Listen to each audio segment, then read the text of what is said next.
Welcome back to Brainflow TV / Hot Topics TV. Listen, Corey Hardrict, who was the husband of Tia Mowry, who they recently divorced. Well, not recently, but recently, if you know what I mean.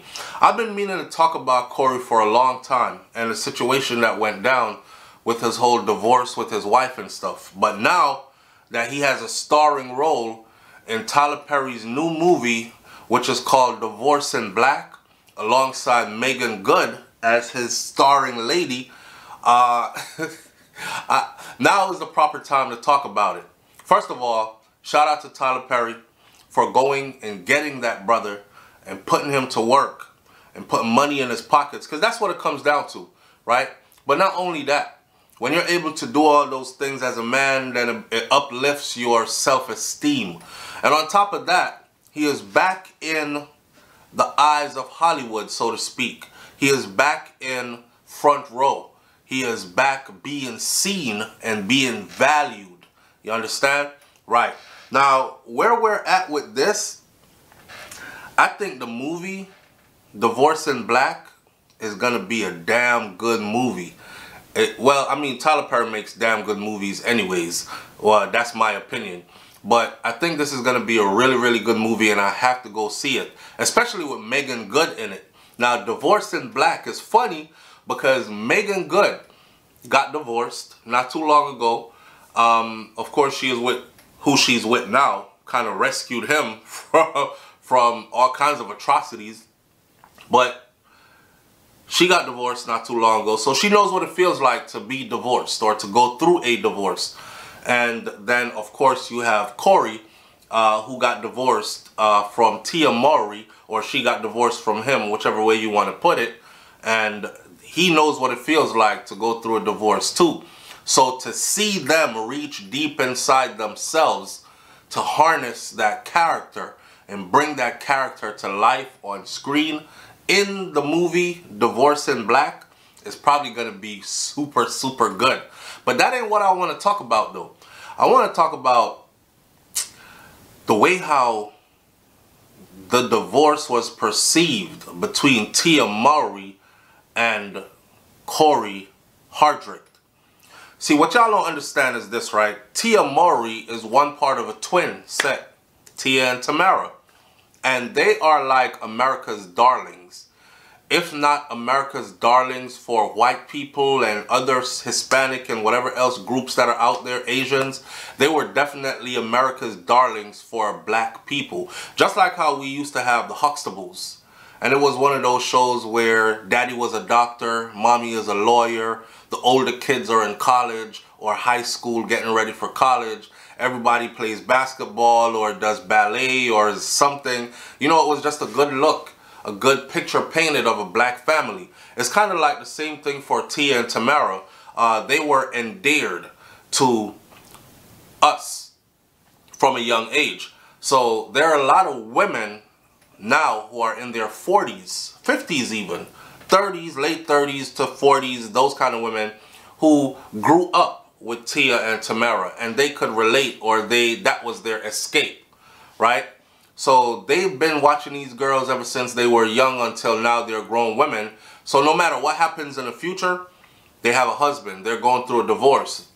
That crowd of women that grew up with them automatically gravitated towards Tia and Tamara's side, or Tia's side, so to speak, in this situation with their divorce. So right away, you know, anything that Tia said or didn't even have to say, could just not say, people would assume.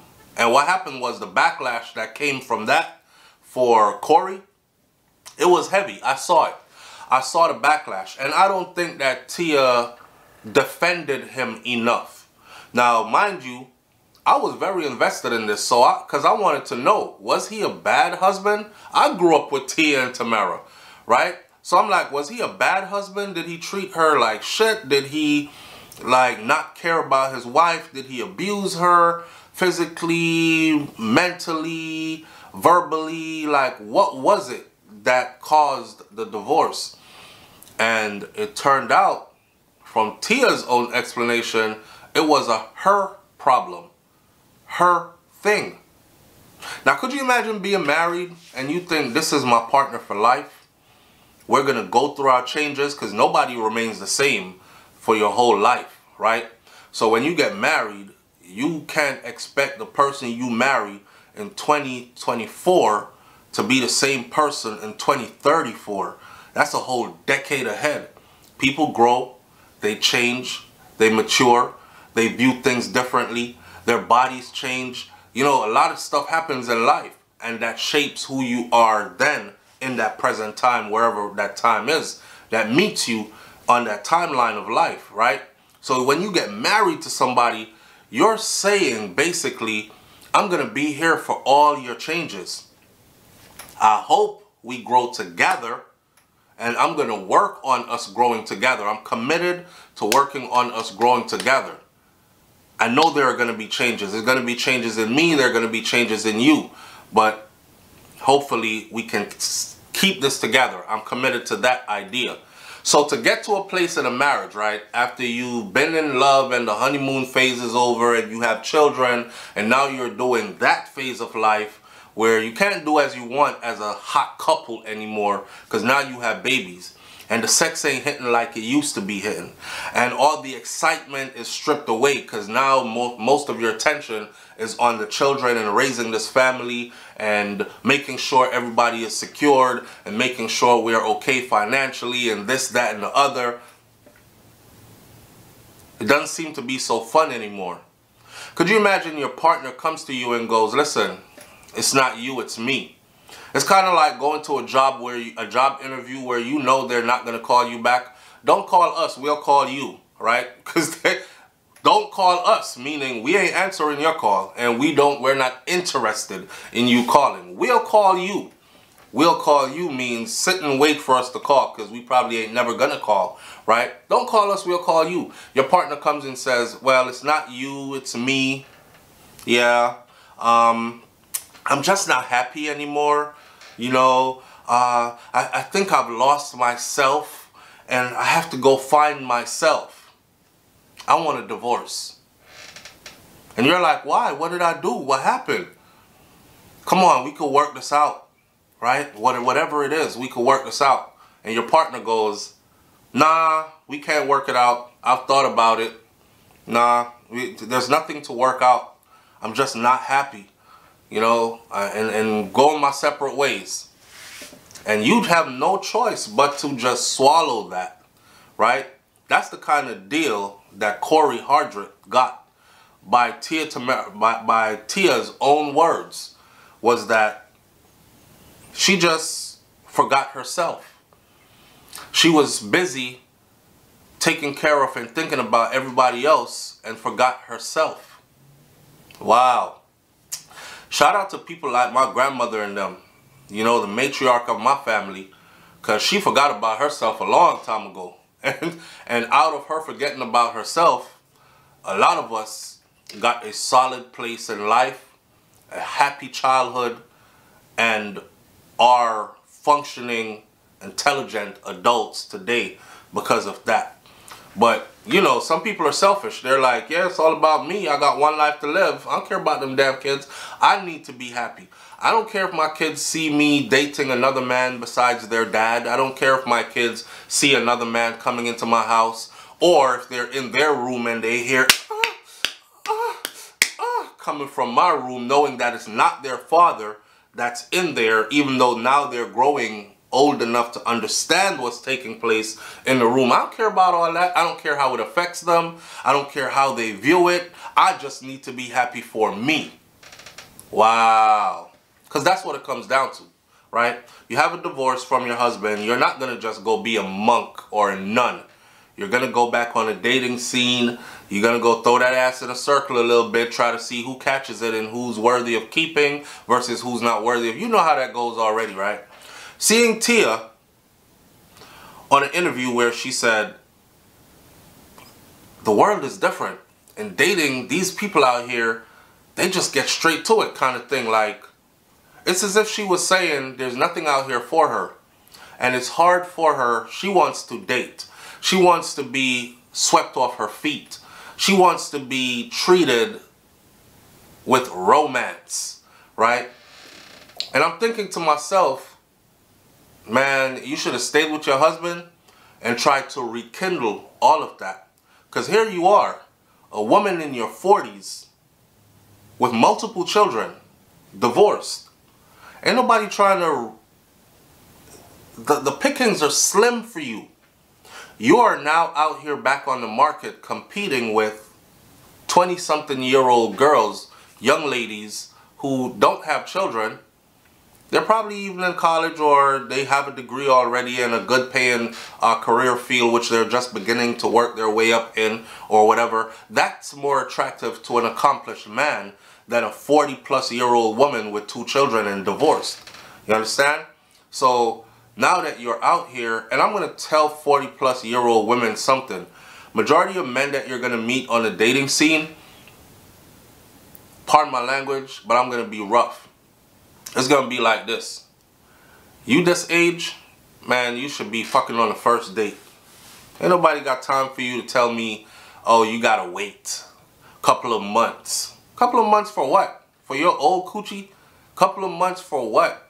You know what sex is. You know what chemistry is. We fucking or not, right?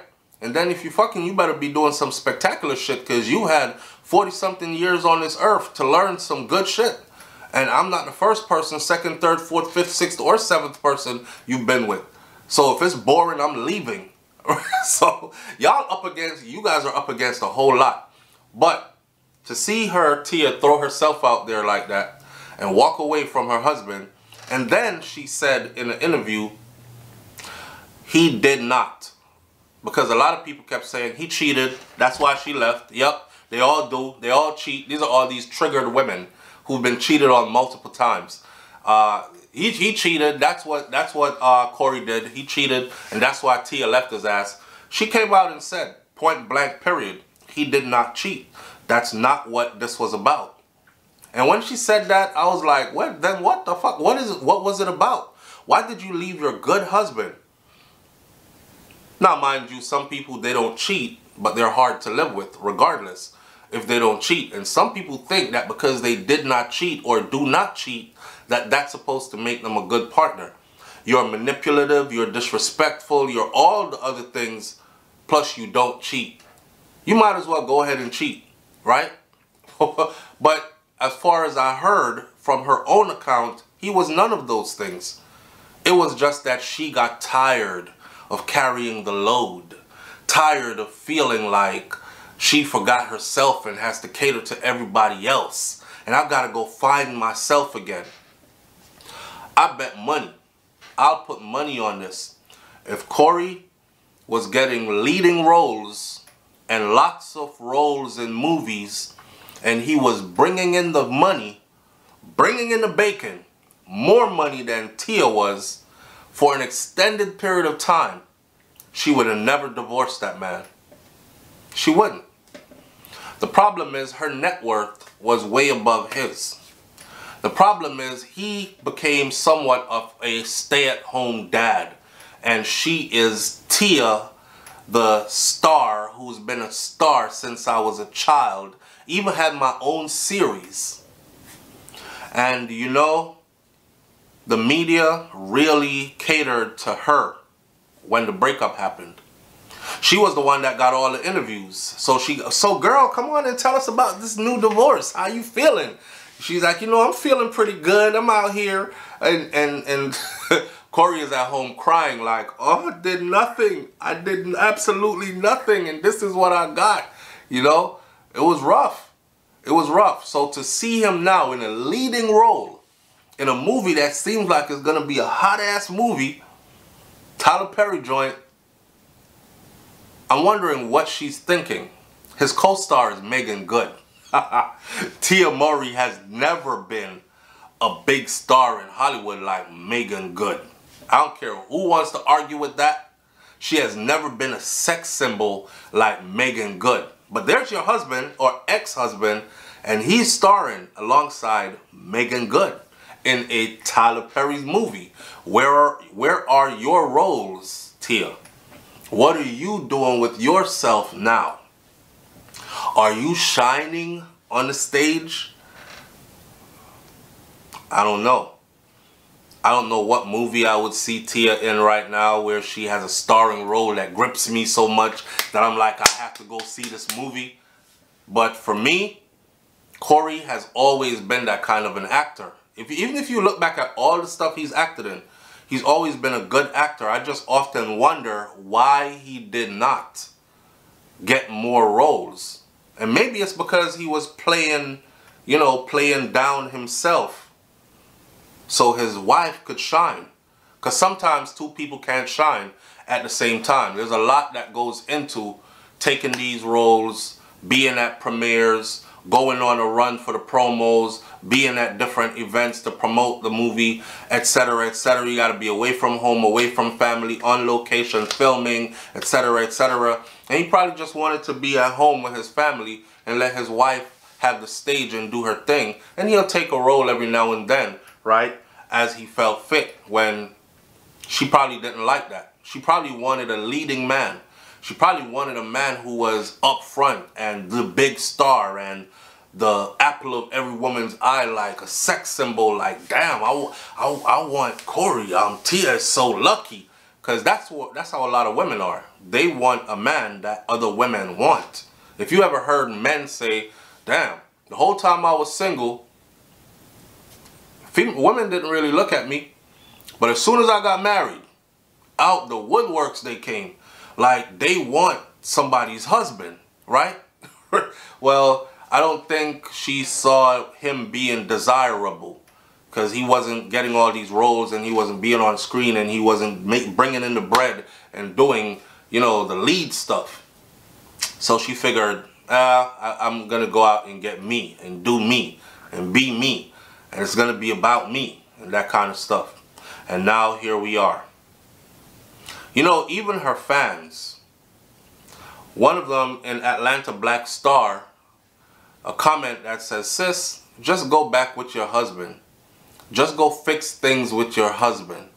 Get out these streets. Ain't nothing out here for you. Go fix things with your husband. But here's the funny thing. Corey, I'll give him this. Mad respect to him. Because he has, to this day, have never said a bad word about Tia. You can see that he loved her deeply. You can see that he is a conscious brother who knows that even if she hurts my feelings by assuming or insinuating and then leaving the crowd to hang me by suggesting that I did things that I know I never did, that brother still has not said not one bad thing about Tia. Never. Right? And the way how he handled it is, I'm going to hurt. This is hurtful. It's going to take a while, but I'll recover and I'll build myself up stronger. That part. Now, after he's done all that work from that deep hurt, these fans who are now saying, sis, just go back to your husband, they're saying it as if he is somebody who is just standing there just waiting for her to come back to him, kind of thing, right? The brother is handsome, he's successful, he's still young. He can go out there and get a lot of different women that look way better than Tia, if we're talking about looks. And probably even more accomplished in their own right, right? They don't have to be Hollywood actors. They could be lawyers, doctors, teachers, professors, whatever, right? A different profession, but still successful. And they are available out there for him. And he has a pick of the litter now that Tia is out of his way. Right? So why would he even want to open arms and accept a woman back into his life who caused him so much hurt and embarrassment at the same time? The man did nothing. It's one thing to be a shitty husband. Your wife talked about it for years. She begged you. She tried to reach you in many different ways. She gave you all types of passes and chances, and you still kept on being the same shithead. So she finally divorced your ass. That's fine.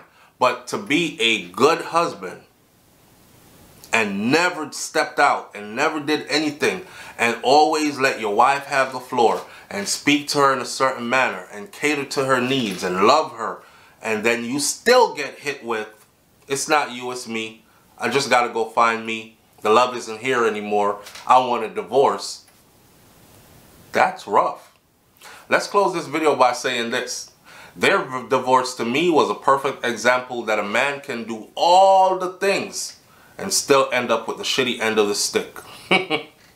Really, right? But I'm happy for him, and I'm happy to see him out here. And I'm, again, big up to Tyler Perry for going and rescuing that brother and putting him back on front page and boosting his self-esteem, because he's out here looking good and doing his thing. And I love seeing it. Leave your comments in the comment section below, and I'll catch you on the next video. It's Hot Topics TV / BrainFlow TV. You already know if the topic is hot, we're on it. I'm out. Peace.